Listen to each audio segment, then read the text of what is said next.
If you have Excel, this will probably be one of the easiest. You simply open Excel, and once Excel opens, you want to open your CSV file. So I just click Open.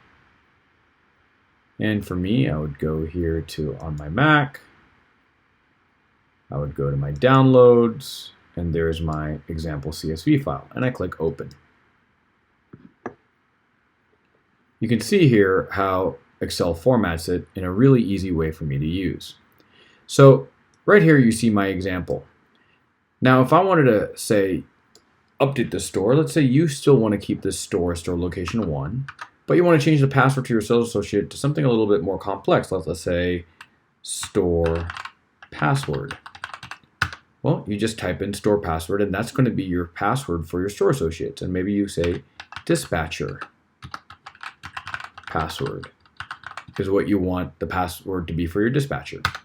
And your address could be something different, so you just enter your address. Let's say it's going to be 654 Cedar Glen Court.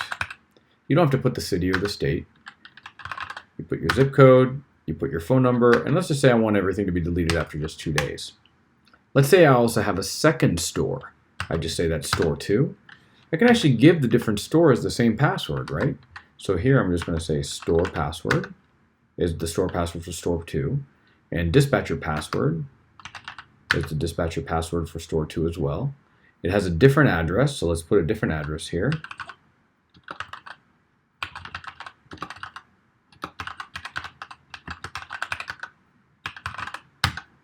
And it could have a different phone number, so let's put a different phone number.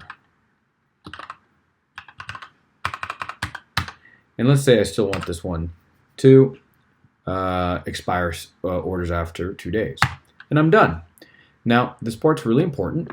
You have to save this. So the way you save it is you click File, Save As. You make sure that it should say comma separated value because that's how you opened it.